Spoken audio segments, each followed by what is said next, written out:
Върнахме се в студиото на предаването и сега ни предстои да бъдем свидетели на спори, на дебат, на тема трябва ли да има празник на жената.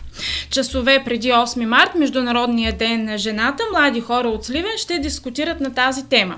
Полина Георгиева и Мария Хаджиева ще утвърждават тезата, т.е. да, за тях трябва да има такъв празник, а според Виктор Пеев и Георги Големджиев не. Младите господа, за тях такъв празник не е необходим. Тук бързам да подчертая и да отбележа това, че утвърждаващия и отрицаващия отбор са формирани на случайен принцип след тегляне на жреби. След края на предаването всеки от вас, зрителите на канал 6, ще може да гласува в социалните мрежи, съответно за или против това да честваме и да празнуваме ли жената, Деня на жената, именно на 8 март.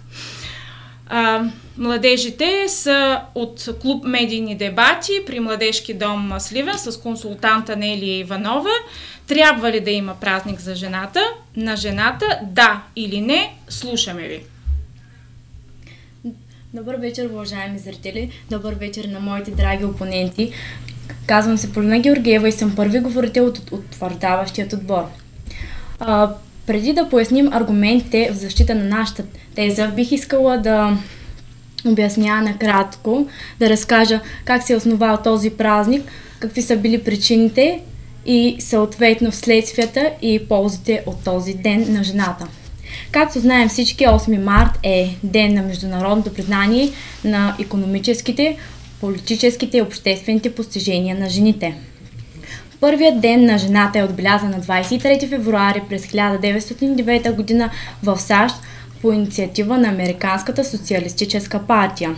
На 27 август 1910 г. е организирана първата международна социалистическа конференция, организирана от Социалистическият интернационал. А една от най-известните социалистки е именно германската социалистка от еврейски произход Клара Цеткин, която е първата жена, която се застъпва за правата на жените. По-точно тя се бори за икономическа независимост на работничките и всички жени. Тя също се застъпва за подобряване ролята на жената в семейството. Това е повод. Този празник е повод да си спомним за борбите и постиженията на жените от миналото, но което е по-важно, да погледнем напред към техния все още неизползван потенциал и възможностите пред бъдещите поколения жени. Започнал като политическо събитие на социалистите, празникът се е основал и е станал част от културата на много държави. Сега искам да насоча вниманието ви към първият ни аргумент. Както току-що казах, 8 марта е денят, в който си припомняме и почитаме всички онези жени, които проправяха път за жените сега да са независими финансово и да имат равни права спрямо мъжете във всяка една сфера на живота. Този празник трябва да го има, защото жените преди нас заслужават нашата признателност. Онези жени, които са творили историята така, че ние сега да се радваме на това, което имаме, равнопоставено място в брака, равни права в деловата сфера и образованието, свободен избор на професия, право на заплащане, право на привилегии, право на глас, който се чува и има тежест. Самият ден, който се е основал не само като ден на жената, но и като ден на майката, дава възможност на всички мъже и деца да изразят своята признателност и обич към жената и майката. Така жените се чувстват специални, което напълно заслужават, разбира се, не само единствено на този празник, но и всеки ден. Но факт е, че в днешно време много хора водят труден начин на живот, поради което забравят да изразяват своята обич и благодарност един към друг. А именно този международен ден не само дава възможност това да се направи, но и този ден дава повод за много радост, вълнение и усмивки от всички, като също и припомня тежкото минало на безправие сред женския пол.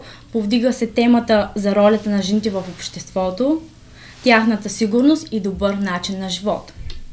Всяка година празникът придобива нов смисъл и ново съдържание. Като, например, тази година Европейският съюз определи тази година, 2016, като година против насилието над жени.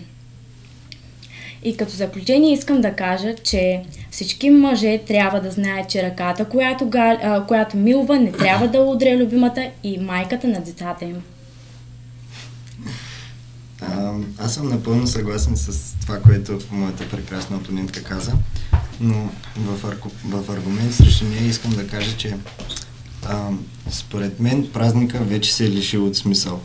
Защото като християни на първо място вече имаме празник, който е посветен на майката. Благовещение 25 марта. И няма смисъл от втори празник, който да показва, че жената е едва ли не по-слаба и изисква специално внимание на този ден.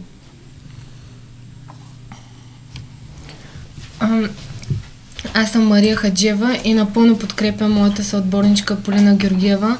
Трябва да има 8 март, защото това е още една възможност да кажем на нашите майки: обичам те, мамо. Това е още една възможност да кажем на нашите любими: обичам те, любима. Ние все по-често се отдалечаваме от тези думи, все по-често загърбаме нежността пред това да се отдаваме на обществените проблемите, които ни заобикалят, най-вече личните, а и не само световните проблеми. Ето, наблюдаваме и бежанската криза, която така или иначе повлиява на нашето настроение, нашето мислене. Жената е като цвете, жената трябва да се чувства обичана. Ако един мъж отдава своето внимание, своята грижа върху своята жена, естествено тя ще го даде с най-красивите си цветове. Имам един любим цитат, който гласи: в свят, в който всичко изобилства, изпитваме глад на нежност. Това е толкова актуално, затова трябва да има този ден. Това е за жената е като рожден ден, и не само за жената. Всеки чака своя рожден ден цяла година, за да получи малко внимание, подаръци, грижовност. Жената е дете. Тя, колкото и да е зряла, колкото да е пораснала един вид, тя си остава едно малко ранимо дете. За това трябва да има 8 март. Защото мъжете все повече забравят да отделят своето внимание, да кажат на своята жена колко е любима, колко е важна за тях. И затова може би те очакват с нетърпение този празник да дойде. В нашето съзнание още от малки ние сме запомнили, че на 8 март празнува нашата учителка, нашата баба, нашата майка, и ние купуваме цветя, подаряваме им, пишем картички на нашите майки, на нашите баби, и това е толкова хубаво, толкова нежно да видиш едно малко момченце, а и да видиш един мъж, който в ръката си носи цветя, за да подари на своята любима. Самата гледка предизвика у нас едни много красиви чувства, и за това трябва да има 8 март. За това трябва да доказваме, дори, вие ще кажете, но ние може да доказваме своята нежност всеки ден. Но не всеки ден казваме колко... не всеки ден чуваме колко сме специални, колко сме обичани. Може би за това трябва да има. Дори да е за един ден, ние се чувстваме много специални. Ние трябва да почитаме и нашите предшественички, които са извоювали този ден. Тръгнал дори от едно равноправие между мъжете и жените, за да извоюваме нашите права. Аз мога да кажа тук и да цитирам Маргарет Тачър, която казва: ако искаш нещо да бъде казано, поискай го от мъж. Ако искаш нещо да бъде направено, поискай го от жена. Ето защо жените ето защо трябва да има равноправие между мъжете и жените. Жените са много по-добри в някои неща от мъжете. Има много добри жени инженери, които заслужават да бъдат почитани, и не само. Ето за това трябва да има 8 март. Дори за един ден ние трябва да се чувстваме обичани, трябва да се чувстваме подкрепени на този ден, уважавани и почитани от мъжете. Благодаря. Добър вечер, драги зрители, драги опоненти. Утре е 8 март. Както каза моята опонентка Полина, празник измислен и честван най-вече от социалистическия лагер, от Съветския съюз, държавите от Източна Европа. Измислен като празник на жената и на майката, той се чества, нали, както казах, предимно в Източна Европа. Денят на майката, а не подчертавам денят на жената, се чества на съвсем различна дата в Америка и в Западна Европа. Той е ден на майката, не на всяко едно момиче, както в България имаме случаи. На 8 марта им подаряваш цвети, на 1 юни играчка на някои момичета и мои съученички. Ако трябва да бъдем честни, християнството има своя празник за жената и то е 25 март, Благовещение. Ако искаме да сме, нали, да честваме християнските традиции, трябва него да честваме. И все пак аз съм част от, нали, опозиционния отбор. Ако бях търговец на картички или на цветя, нямаше да съм част от този отбор, но за съжаление не съм.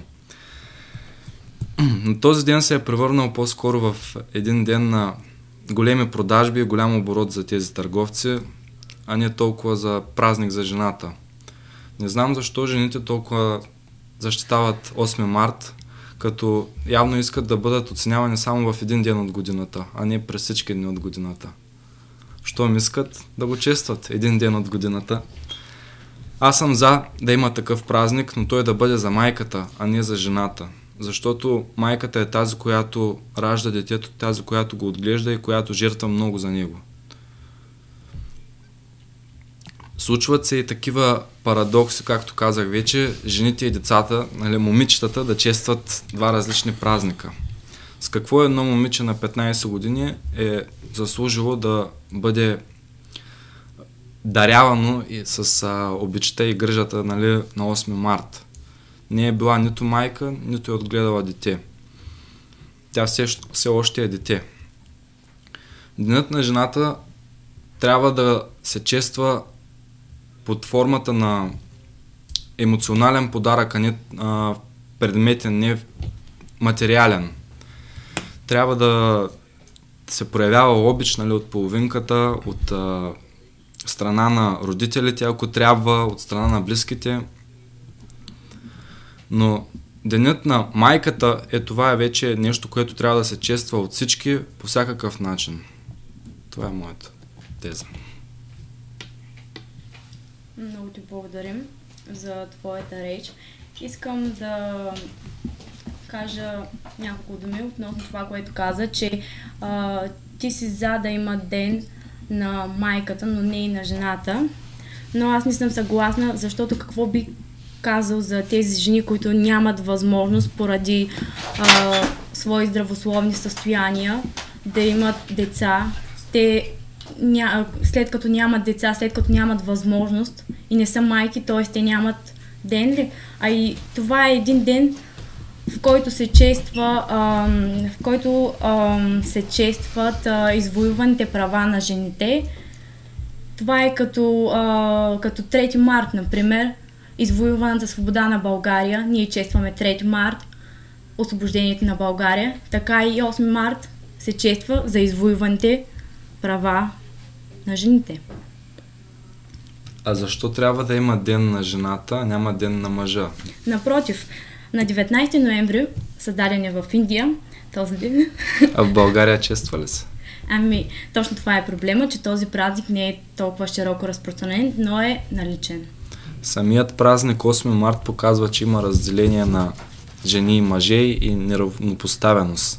Напротив, това е точно обратното, защото този ден се е създал поради неравноправие между мъжете и жените. Жените са били по-нисши от мъжете, а точно на този ден се е основал като честване на извоюваните права на жените.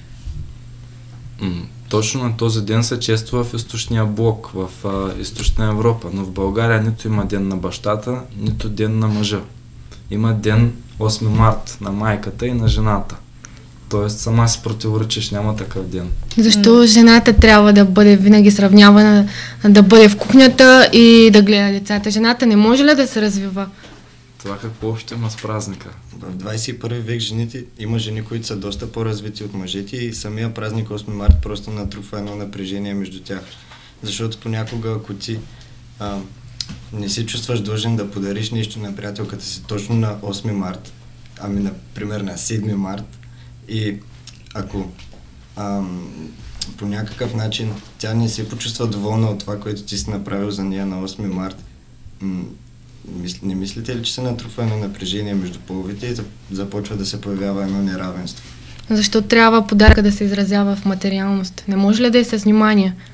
Може, но това внимание трябва да се дава всеки ден, а не само в един ден. Но мъжете забравяте да давате това внимание, да го подарявате.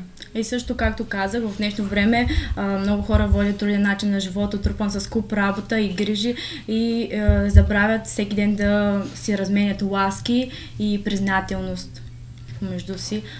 Този ден е точно денят, в който повечето хора... Добре, вие казвате, че има неравнопоставеност между мъжете и жените. Още ли има според вас? Не го казваме. Още ли има според вас? Ние казваме точно обратното, че има равнопоставеност, спечелена от тези жени, които са се борили за тези свои не знам, празници. вчера, ако гледахте новините, излезе статистика на Националния статистически институт, че мъжете в България над 30 години получават 15% повече от заплатата си, отколкото от жените. Неравнопоставеност винаги ще има и това, че го има един празник, а няма друг, не променя нищо. Добре, аз предлагам да сложим точка на този спор. Той действително е много интересен, атрактивен. Аз със себе си трябва да призная, че чух тези твърдения както в единия, така и в другия отбор, които на мен, като на жена, ми допаднаха. Така че ако трябва сега да отсъдя за или против 8 март, ми е трудно да го направя.